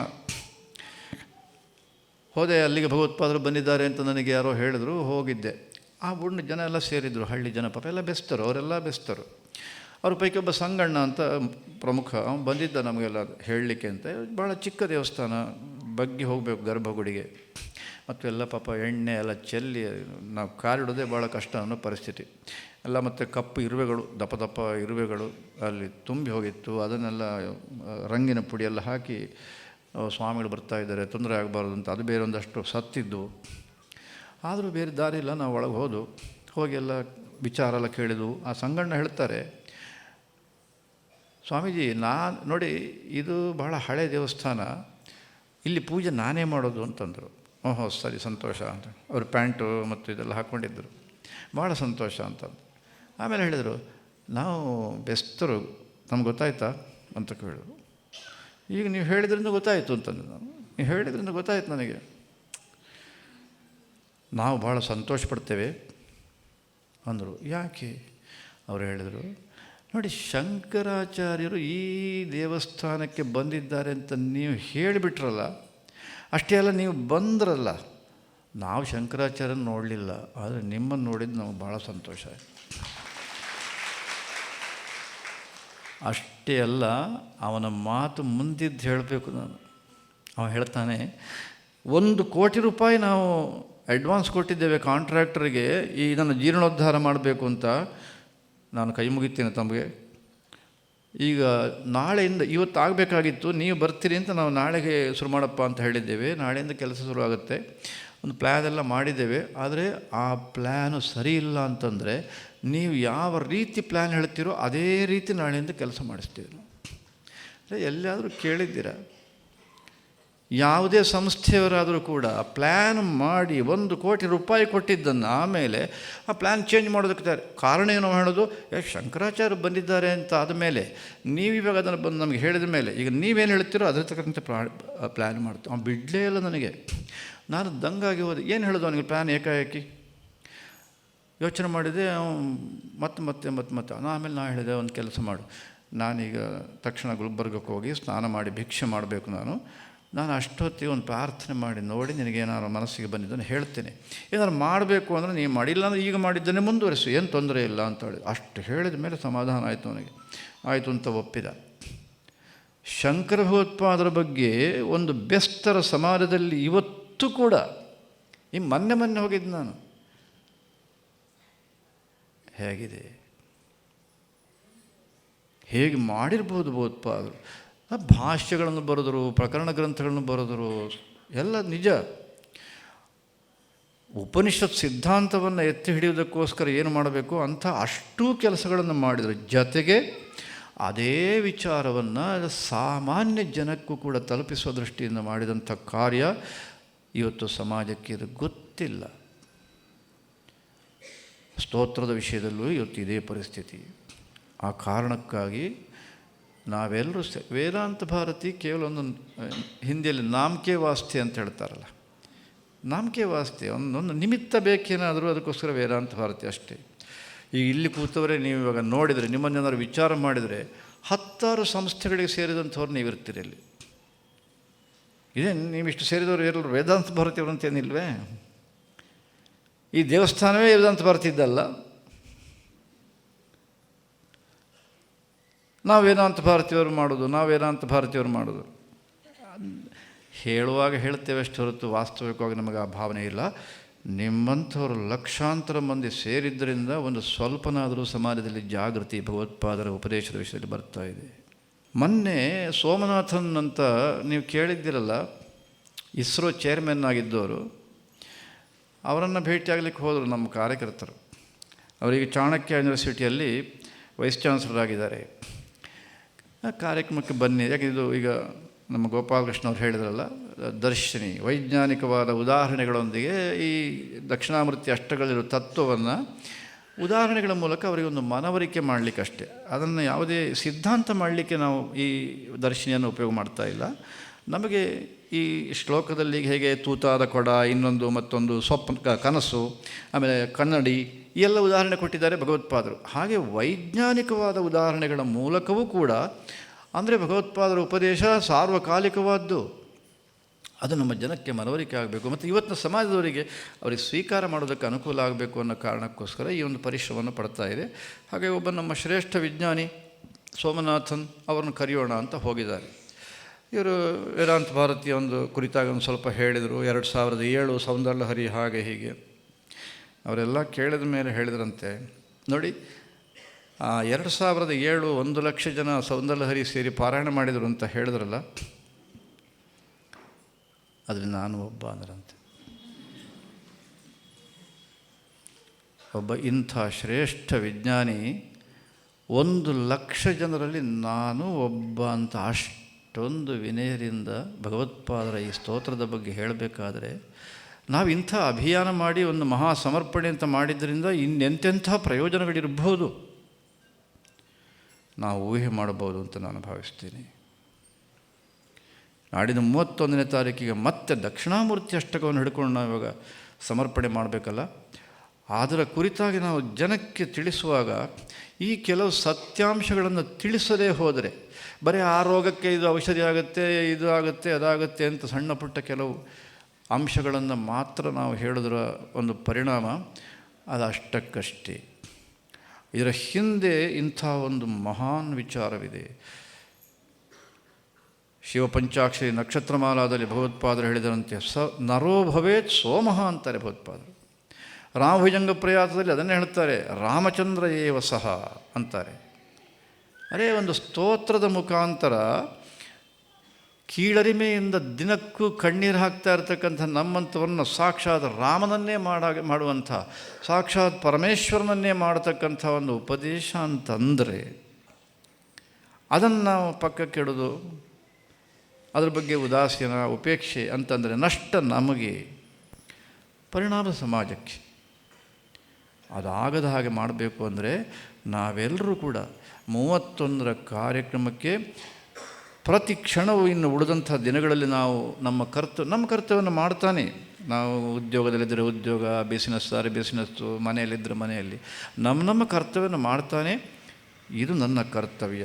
ಭಗವತ್ಪಾದರು ನಮಗೋಸ್ಕರ ಕಣ್ಣೀರು ಹಾಕಿ ಇಂಥ ಅನೇಕ ಕೃತಿಗಳನ್ನು ರಚನೆ ಮಾಡಿದ್ದಾರೆ. ಆದ್ದರಿಂದ ನಾವದನ್ನು ಸ್ವೀಕಾರ ಮಾಡಿ ಸಮಾಜಕ್ಕೂ ಇದನ್ನು ತಿಳಿಸುವಂತಹದ್ದು ಇದು ಭಗವತ್ಪಾದರ ಕೃಪೆಗೆ, ದಕ್ಷಿಣಾಮೂರ್ತಿ ಕೃಪೆಗೆ ಪಾತ್ರರಾಗೋದಕ್ಕೆ ಬೇಕಾದಂಥ ಮೊದಲನೇ ಅರ್ಹತೆ. ಇದು ಸಂದೇಹವೇ ಇಲ್ಲ, ಅದರಲ್ಲಿ ಮೊದಲನೇ ಅರ್ಹತೆ.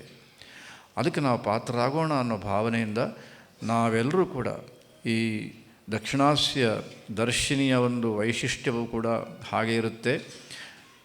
ಪರಂ ಫೌಂಡೇಶನ್, ಪರಂ ಫೌಂಡೇಶನ್ ಅಂತ ಒಂದು ಸಂಸ್ಥೆ. ನೀವು ಕೇಳಿರ್ಬೋದು, ಇಲ್ಲೆಲ್ಲ ಜಯನಗರದಲ್ಲಿ ಅವರ ಲ್ಯಾಬ್ ಇದೆ ಅಂತ ನಾನು ಕೇಳಿದೆ. ನಾನಿನ್ನೂ ಹೋಗಲಿಲ್ಲ, ಹೋಗಬೇಕು.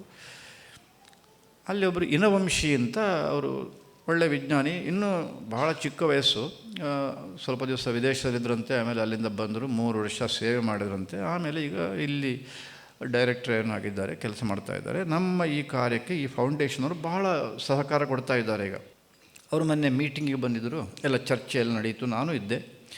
ಅವ್ರು ಹೇಳ್ತಾರೆ, ನೋಡಿ ನಾವು ಈ 29ಕ್ಕೆ ಆರಂಭ ಆಗುವ ಈ ಒಂದು ದರ್ಶಿನಿ ಇದೆಯಲ್ಲ, ಇದನ್ನು ನಾವು ಅತ್ಯಂತ ಚೆನ್ನಾಗಿ ಮಾಡಬೇಕು. ಯಾಕೆ ಅಂತಂದರೆ, ನಾನು ಬೇಕಾದಷ್ಟು ಈ ಥರ ಪ್ರಯೋಗಗಳು ಇದೆಲ್ಲ ಮಾಡಿದ್ದೇನೆ. ಆದರೆ ಈಗ ನಾವೆಲ್ಲರೂ ಸೇರಿ ಮಾಡ್ತಕ್ಕಂಥ ಈ ದಕ್ಷಿಣಾಸ್ಯ ದರ್ಶಿನಿ ಪ್ರಯೋಗ ಇದೆಯಲ್ಲ, ಫಸ್ಟ್ ಟೈಮ್, ಇದೊಂದು ಫಸ್ಟ್ ಟೈಮ್. ಇದೊಂದು ವೇಳೆ ನಮಗೆ ಸಕ್ಸಸ್ ಆಯಿತು ಅಂತಂದರೆ ದೇಶದ ಮೂಲೆ ಮೂಲೆಗೂ ಕೂಡ ಇದರ ಮಹತ್ವವನ್ನು ಹೇಳ್ತಾ ಪ್ರತಿಯೊಬ್ಬರು ಇದನ್ನು ಸ್ವೀಕಾರ ಮಾಡುವುದಕ್ಕೆ ಯಾವುದೇ ಅಭ್ಯಂತರ ಇಲ್ಲ. ಆಗ ನಾನು ಬಹಳ ಸಂತೋಷಪಟ್ಟಿದ್ದೇನೆ. ನಮ್ಮ ಪೂರ್ಣ ಸಹಕಾರ ಇದೆ. ನಾನಂತೂ ನಿಮ್ಮೊಟ್ಟಿಗೆ ಇರ್ತೇನೆ, ನಮ್ಮ ಸಂಸ್ಥೆ ಅಂತೂ ಹೇಗೂ ನಿಮ್ಮೊಟ್ಟಿಗೆ ಇದ್ದೇ ಇದೆ, ಚೆನ್ನಾಗಿ ಮಾಡೋಣ ನಾವು ಅಂತ ಹೇಳಿದರು. ಇನ್ನೊಂದು ಸುಮ್ಮನೆ ಸೈನ್ಸ್ ಎಕ್ಸಿಬಿಷನ್ ನಾವು ಹಾಗೆ ಅಂದ್ಕೊಳ್ಳುವಾಗಿಲ್ಲ. ದಕ್ಷಿಣಾಮೂರ್ತಿ ಅಷ್ಟಕದ ಒಂದು ಮಹತ್ವವನ್ನು ಹೇಳತಕ್ಕಂಥ ಮತ್ತು ನಮ್ಮ ಯುವ ಸಮಾಜಕ್ಕೆ ಮನವರಿಕೆ ಮಾಡೋದಕ್ಕೆ ಮಾಡುವಂಥ ಒಂದು ಪ್ರಯತ್ನ. ಆದ್ದರಿಂದ ನಾವೆಲ್ಲರೂ ಅಷ್ಟೇ ಅಲ್ಲ, ಬೇರೆಯವರಿಗೂ ಕೂಡ ಇದನ್ನೆಲ್ಲ ತಿಳಿಸಿ ಅವರೆಲ್ಲರೂ ಕೂಡ ಬರುವಂತೆ ಮಾಡಿದ್ದೇ ಆದರೆ ಆಗ ದೇಶದ ಮೂಲೆ ಮೂಲೆಗೂ ಕೂಡ ಇದು ಸಂದೇಶ ಹೋಗುತ್ತೆ. ನಾನು ಸೌಂದರ್ಯಲಹರಿ ಅಭಿಯಾನದ ಉದಾಹರಣೆಯನ್ನು ಕೊಟ್ಟ ಹಾಗೆ ದಕ್ಷಿಣಾಮೂರ್ತಿ ಅಷ್ಟಕದ ಒಂದು ದೃಷ್ಟಿಯಿಂದಲೂ ಕೂಡ ನಮ್ಮ ಉದ್ದೇಶವೂ ಅದೇ ಇದೆ. ಇಲ್ಲಿ ಮಾಡಿದ ಈ ಪ್ರದರ್ಶನ ಇನ್ನೂ ಪ್ರಯೋಗಗಳು ಮುಂದುವರೆದು ಎಲ್ಲ ಯೂನಿವರ್ಸಿಟಿಗಳು, ಅದಕ್ಕೆ ಸಂಬಂಧಪಟ್ಟ ಕಾಲೇಜುಗಳು, ಸಮಸ್ತ ನಮ್ಮ ಸಂಸ್ಥೆಗಳು ಎಲ್ಲರೂ ಸ್ವೀಕಾರ ಮಾಡ್ತಾ ಕೊನೆಗೂ ಕೂಡ ಸನ್ಮಾರ್ಗದಲ್ಲಿ ಹೋಗುವಂತೆ ಆಗಬೇಕು ಅನ್ನೋದೇ ನಮ್ಮ ಉದ್ದೇಶ. ಹಾಗಾಗಿ ಇದು ಇಲ್ಲಿಗೆ ನಿಲ್ಲುತ್ತೆ ಅಂತ ಇಲ್ಲ, ಇದು ಮುಂದಕ್ಕೂ ಹೋಗುತ್ತೆ. ಇದಕ್ಕಾಗಿ ಜ್ಞಾನದೀಪ ಯೋಜನೆ ಅಂತಲೇ ಒಂದು ಹೆಸರಿನಲ್ಲಿ ನಾವು ಇದನ್ನು ಮುಂದಕ್ಕೆ ತೊಗೊಂಡು ಹೋಗಬೇಕು ಅಂತ ನಮ್ಮವರೆಲ್ಲ ತೀರ್ಮಾನ ಮಾಡಿದ್ದಾರೆ. ಹಾಗಾಗಿ ನಾನು ಇಲ್ಲಿ ನಮ್ಮ ಚಾಮರಾಜಪೇಟೆ ಈ ಒಂದು ಪ್ರದೇಶದ ಅಯೋಧ್ಯೆಯ ನಾವೆಲ್ಲರೂ ಆಸ್ತಿಕರು ಸೇರಿದ್ದೇವೆ. ನಾವೆಲ್ಲರೂ ಕೂಡ ನಮ್ಮ ಕರ್ತವ್ಯವನ್ನು, ಅದು ಯಾವುದೇ ಕ್ಷೇತ್ರದಲ್ಲಿರಲಿ, ಒಬ್ಬವನ್ನೇ ನಮ್ಮ ಹಿರಿಯ ಕಾರ್ಯಕರ್ತರು ಒಳ್ಳೆ ಇದಕ್ಕೋಸ್ಕರ ಬಹಳ ಓಡಾಡ್ತಾ ಇದ್ದಾರೆ. ಅವರು ಆಟೋದಲ್ಲಿ ಹೋಗ್ತಿದ್ರಂತೆ. ಮೊನ್ನೆ ಮೀಟಿಂಗ್ ಮುಗಿಸಿ ಆ ದಿವಸ ಅವರ ವಾಹನ ತರಲಿಲ್ಲ, ಆಟೋದಲ್ಲಿ ಹೋಗ್ತಾ ಇದ್ದಾರೆ. ಇದು ವಿಷಯ ಬಂತು. 31ರ ಕಾರ್ಯಕ್ರಮ ಹೇಳಿದರು, 29ರ ಉದ್ಘಾಟನೆ ಅಂತ ಹೇಳಿದರು. ಆಗ ಆಟೋ ಡ್ರೈವರ್ ಕೇಳ್ತಾರಂತೆ, ಸ್ವಾಮಿ ನೀವು ನಮ್ಮನ್ನೆಲ್ಲ ದೂರ ಇಟ್ಟಿದ್ಯಾಕೆ, ಇದು ಈ ಕಾರ್ಯಕ್ರಮಕ್ಕೆ ನಾವು ಬರಬಾರ್ದು ಅಂತ ಮಾಡಿದ್ದೀರಾ ಅಂತ. ಆಟೋ ಡ್ರೈವರ್ ಹಾಗೇನಿಲ್ಲಪ್ಪ ಅಂತಂದ್ರಂತೆ ಇವರು. ಅವಾಗ ಅವನು ಹೇಳ್ತಾನಂತೆ, ಸ್ವಲ್ಪ ನಮಗೂ ಹೇಳಿಕೊಡಿಯಲ್ಲ, ನಾವು ಆಟೋ ಡ್ರೈವರ್ಗಳು ದಕ್ಷಿಣಾಮೂರ್ತಿ ಅಷ್ಟಕ್ಕೆ ಹೇಳೋದಿಲ್ಲ ಅಂತ ಭಾವಿಸಬೇಡಿ, ನಮಗೆ ಬೇಕಾದಷ್ಟು ಸಮಯ ಸಿಗುತ್ತೆ, ನಾವು ಹೇಳ್ತೇವೆ, ನಮಗೆ ಕೊಡಿ ಅದನ್ನು ಅಂತ ಕೇಳಿದರು. ಅವರೀಗ ಮೊನ್ನೆಯಿಂದ ಸ್ವಲ್ಪ ಅವರದ್ದು ದೃಷ್ಟಿಯೇ ಬದಲಾಗೋಗ್ಬಿಟ್ಟಿದೆ. ಅರೇ ಒಬ್ಬ ಆಟೋ ಡ್ರೈವರಿಗೆ ಕೇಳ್ತಾನೆ ಅಂದರೆ ಈಗ ನಾವು ಅಂಥವ್ರನ್ನೆಲ್ಲ ಬಿಟ್ಟು ಬರೀ ಯುವಕರು ಅಂತೆಲ್ಲೋ ಕೆಲಸ ಮಾಡ್ತವ್ರೆಲ್ಲ ಕಾಲೇಜಲ್ಲಿ ಎಲ್ಲ ಕ್ಷೇತ್ರದಲ್ಲಿ ಇದ್ದ ಯುವಕರನ್ನು ಕೂಡ ನಾವು ಸಂಪರ್ಕ ಮಾಡಲೇಬೇಕು. ಅದಕ್ಕೆ ನನ್ನಿಂದ ಎಷ್ಟಾಗುತ್ತೋ ಅಷ್ಟು ನಾನು ಮಾಡ್ತೇನೆ ಅಂತ ಈಗ ಆ ದೃಷ್ಟಿಯಿಂದಲೇ ಯೋಚನೆ ಮಾಡ್ತಾ ಇದ್ದಾರೆ. ಇಲ್ಲವರಿಗೆ ಮೊನ್ನೆವರೆಗೆ ಇರಲಿಲ್ಲ ಅವರಿಗೆ ಆ ಒಂದು ಯೋಚನೆ, ಈಗ ಅದನ್ನು ಶುರು ಮಾಡಿದ್ದಾರೆ. ಹಾಗೆ ನಾವು ಕೂತವರೆಲ್ಲರೂ ಮನಸ್ಸು ಮಾಡಿ ಇನ್ನಿರುವ ಅಲ್ಪ ಸಾಕಾಗುತ್ತೆ 10 ಶ್ಲೋಕಗಳಾದ್ದರಿಂದ ಅವರೆಲ್ಲರನ್ನ ನಾವು ಬರುವ ಹಾಗೆ ಮಾಡಿ ಈ ಒಂದು ಕರ್ತವ್ಯವನ್ನು ಮಾಡೋಣ. ಹರ ನಮಃ ಪಾರ್ವತೀ ಪತಯೇ ಹರ ಹರ ಮಹಾದೇವ. ಸೀತಾಕಾಂತ ಸ್ಮರಣಂ ಜಯ ಜಯ ರಾಮ. ಮಾತು ಮುಗಿದರೂ ಕೂಡ ಮುಖ್ಯವಾಗಿ ನಿಮಗೆಲ್ಲರಿಗೂ ನಾನು ವಿಶೇಷ ನಾರಾಯಣ ಸ್ಮರಣೆಗಳನ್ನು ಹೇಳಬೇಕು. ಕಾರಣ ಏನು ಅಂದರೆ, ಬೆಂಗಳೂರಿನಲ್ಲಿ ಇಷ್ಟು ತಡ ಆಗಿ ಜನ ಸೇರಿ ಹೀಗೆ ಕೂತಿದ್ದಿದೆಯಲ್ಲ, ಇದೇ ಮೊದಲನೇ ಬಾರಿಗೆ ನಾನು ನೋಡ್ತಾ ಇರೋದು. ಏನಿದ್ದರೂ 7 ಗಂಟೆ ಒಳಗೆ ನಮ್ಮ ಕಾರ್ಯಕ್ರಮ ಮುಗಿಲೇಬೇಕು, ಇಲ್ಲಾಂದ್ರೆ ಮತ್ತೆ ಕುರ್ಚಿಗಳು ಮಾತ್ರ ಇರ್ತವೆ, ಮತ್ತೆ ಯಾರು ಅಲ್ಲಿ ಏನಿರೋದಿಲ್ಲ. ಆದರೆ ನೀವೆಲ್ಲರೂ ಕೂಡ ಅತ್ಯಂತ ಶ್ರದ್ಧಾಭಕ್ತಿಗಳಿಂದ ಕೊನೆ ತನಕ ಕೂತಿದ್ದೀರಿ. ನಿಮಗೂ ನಿಮ್ಮ ಕುಟುಂಬಕ್ಕೂ ನಮ್ಮ ಆರಾಧ್ಯ ದೇವರು ಪರಿಪೂರ್ಣವಾದ ಶ್ರೇಯಸ್ಸನ್ನು ಕರುಣಿಸಲಿ ಅಂತ ಪ್ರಾರ್ಥನೆ ಮಾಡ್ತೇನೆ.